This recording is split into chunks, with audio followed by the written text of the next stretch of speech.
So hello friends, तो कैसे हैं आप सभी। तो फ्रेंड्स, आप लोग थॉर को तो जानते ही होंगे, जो कि गॉड ऑफ थंडर है और उससे एमसीयू के सबसे ज़्यादा पावरफुल सुपर हीरोज में भी गिना जाता है। तो क्या थॉर यानी कि द गॉड ऑफ थंडर इतना ज़्यादा पावरफुल है कि वो the king of the monsters यानी कि गॉडजिला को हरा पाएगा। भाई, गॉडजिला भी कुछ कम पावरफुल नहीं है, ये बंदा भी अपने यूनिवर्स के सबसे ज़्यादा पावरफुल मॉन्स्टर्स से लड़के उन्हें हरा चुका है और ये भी थॉर की तरह काफ़ी ज़्यादा पावरफुल है। तो यही जाने का आज की इस वीडियो में कि क्या होगा अगर थॉर एंड गॉडजिला आपस में फाइट करेंगे। तो पहले हम इन दोनों के पास एंड एबिलिटीज़ के बारे में बात कर लेते हैं। पहले अगर हम बात करें थॉर की, तो थॉर के पास आती है super human strength, super human speed, super human durability, super human stamina and super human insolence. इसके अलावा थॉर के पास वेपन्स का भी काफ़ी ज़्यादा नॉलेज है और वो वेपन्स को काफ़ी अच्छी तरीके से इस्तेमाल करना जानता है। थॉर के पास लाइटनिंग मैनिपुलेशन भी है क्योंकि वो गॉड ऑफ थंडर है। थॉर लाइटनिंग पंचेस भी मार सकते हैं, जैसे उसने हल्क को मार लेते। और तो थॉर लाइटनिंग स्ट्राइक भी कर सकता है, अपने अपोनेंट्स पे बहुत ज़्यादा अमाउंट में लाइटनिंग को शूट कर सकता है और अपनी बॉडी से लाइटनिंग प्रोड्यूस भी कर सकता है, जिसके कारण थॉर को हराना बहुत ही मुश्किल हो जाता है। और थॉर रैग्नारोक के एंड में जब हेला से फाइट करी थी, तो उसने हेला पे हिस्ट्री की सबसे ज़्यादा पावरफुल लाइटनिंग स्ट्राइक करी थी, जिससे हेला भी कुछ देर के लिए बेहोश हो गई थी, जिससे आप थॉर की लाइटनिंग स्ट्राइक्स की पावर का अंदाजा लगा सकते हो। थॉर वेदर को भी मैनिपुलेट कर सकता है, जिसके कारण थॉर जब चाहे जब बारिश करवा सकता है। थॉर मौसम को बहुत ही खराब और बहुत ही अच्छा भी कर सकता है। इसके अलावा थॉर एक टोर्नेडो भी क्रिएट कर सकता है। थॉर की फिजिकल स्ट्रेंथ के बारे में बात करें तो थॉर ने नेदरलैंड की लिंक्स को अपने हाथों से मोल दिया था, जिनका वेट स्मॉल मून के बराबर होता है। और थॉर ने स्टॉर्म ब्रेकर की हेल्प से वापिस से खुद को पूरा का पूरा सही भी कर लिया था। थॉर स्टॉर्म ब्रेकर की हेल्प से बाइफरोस्ट हो सकता है, जिससे वो पूरे के पूरे प्लेनेट को सिर्फ कुछ ही मिनट्स में तबाह कर सकता है और किसी को टेलीपोर्ट भी कर सकता है। थॉर ने स्टॉर्म ब्रेकर की हेल्प से बड़ी बड़ी स्पेसशिप्स और आउटराइडर्स को मार दिया था। और थॉर थेनोस के ऊपर भी एक सरप्राइज अटैक करके थेनोस को भी आगमाना कर दिया था। इनफैक्ट थॉर ने स्टॉर्म ब्रेकर से 6 इन्फिनिटी स्टोन की कॉम्बाइन एनर्जी को भी काट दिया था, जो कि हमें बताता है कि थॉर कितना ज़्यादा पावरफुल हो जाता है स्टॉर्म ब्रेकर के साथ। थॉर ने स्टॉर्म ब्रेकर की हेल्प से इतनी ज़्यादा पावरफुल लाइटनिंग स्ट्राइक करी थी कि गोर का पूरा प्लेनेट शेक हो गया था। हल्को को अपने लाइटनिंग पंचेस से थॉर ने दूर फेंक दिया था। हेला को तो बेहोशी कर दिया था अपनी लाइटनिंग स्ट्राइक की हेल्प से और उसकी पूरी आर्मी की भी बेन बजा दी थी। थॉर ने अकेले सल्तल और उसकी आर्मी को हराया है और स्टॉर्म ब्रेकर के साथ तो इसने इन्फिनिटी वॉर में आग ही लगा के रख दी थी। मतलब पूरी बैटल को सुपर हीरोज के फेवर में इसने कर दिया था।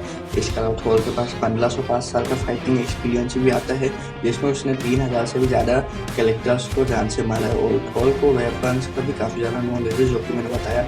अगर हम थॉर के सेकंड वेपन म्यूनिल की बात करें तो इस पर ओडिन ने इंचेंटमेंट लगाई है कि इसे केवल वर्दी अपोनेंट ही उठा सकते हैं, जैसे कि थॉर और कैप्टन अमेरिका।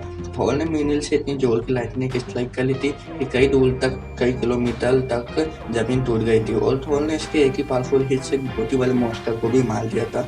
थॉर ने म्यूनिल की हेल्प से आयरन मैन और हल्क को भी काफ़ी दूर फेंका है। ऑल्टो म्यूनिल की हेल्प से थॉर ने सिर्फ कुछ ही हिट में डिस्ट्रॉयर आर्मर को भी हरा दिया था। थॉर ने म्यूनिल से पूरा का पूरा टॉर्नेडो भी क्रिएट किया था और अपने आप को पूरा का पूरा सही भी कर लिया था। ऑल्टो लोकी का टेक्स्ट को काउंटर भी किया था और बाइफरोस्ट ब्लीच को भी कुछ ही हिट्स में तोड़ दिया था। तो ये तो हमने बात करी थॉर की। अब हम बात करते हैं गॉडजिला की। तो भाई, Godzilla king of the monsters है, जिसके पास बहुत ज़्यादा पावर आती है। इसका साइज ही 393 फीट का है, तो भाई इसे समझ जाओ फिजिकली ये बंदा कितना स्ट्रॉन्ग होगा। गॉडजिला की बस की बात करें तो इसके पास आती है इसकी immense strength. Godzilla 250 million year यानी कि 25 करोड़ साल का इसके पास बहुत ही ज़्यादा एक्सपीरियंस आता है। ऑल टोल इसने कई सारे मॉन्स्टर्स से फाइट करके उन्हें हराया भी है। और इसकी ड्यूरेबिलिटी का अंदाज़ा तो तुम लोग इसी बात से लगा सकते हो कि इसने न्यूक्लियर मिसाइल के अटैक को भी सहा है और तो ऑक्सीजन डिस्ट्रॉयर के अटैक से भी इसने सर्वाइव किया है, जो कि सच में एक बहुत ही बड़ी बात है। और गॉडजिला के पास उसकी एटॉमिक एबिलिटी भी आती है, जिसका टेम्परेचर 10 लाख सेल्सियस से भी ज़्यादा है। गॉडजिला बड़ी बड़ी बिल्डिंग्स को खिलौनों की तरह डिस्ट्रॉय कर देता है। लेकिन मैं पहले ही बता दूं कि हम पिंक गॉडजिला को या फिर बर्निंग गॉडजिला को नहीं लेंगे, हम नॉर्मल गॉडजिला को ही लेंगे और बैटल को फेयर बनाएंगे। गॉडजिला की बाकी की पावर्स की बात करें तो भाई, गॉडजिला की इमेंस स्ट्रेंथ बहुत ही ज़्यादा थी, जो कि मैंने बताई। और इस बंदे ने किंग गिडोला के मुंह को अपने जबले से फाड़ के रख दिया था, जिससे हमें पता चलता है कि जो गॉडजिला है उसकी बाइट फोर्स भी बहुत ही ज़्यादा है। गॉडजिला पर ह्यूमन मेड वेपन्स का कोई असर नहीं होता और इसने भाई कई मॉन्स्टर्स से लड़ाई करी है और उन्हें हराया भी है। यहाँ तक कि ये बंदा जबकि थक गया था, उसके बावजूद भी इसने मेका गॉडजिला से फाइट करी। और अगर ये थका नहीं होता तो ये अकेले ही मेका गॉडजिला को हरा देता। और गॉडजिला ने इसके पहले कॉन्ग को हराया था, वो भी उसकी एक्स के साथ। कॉन्ग ने स्कीला जैसे पावरफुल मॉन्स्टर को भी मार डाला था, वो भी बड़ी आसानी से। इसने एक फीमेल म्यूटू को भी सिर्फ अपनी एटॉमिक ब्लीड के एक ही अटैक से मार डाला था, और एक मेल म्यूटू को तो सिर्फ इसने अपनी पूंछ के अटैक से ही मार दिया था, जिससे आप इसकी फिजिकल स्ट्रेंथ का अंदाजा लगा सकते हो।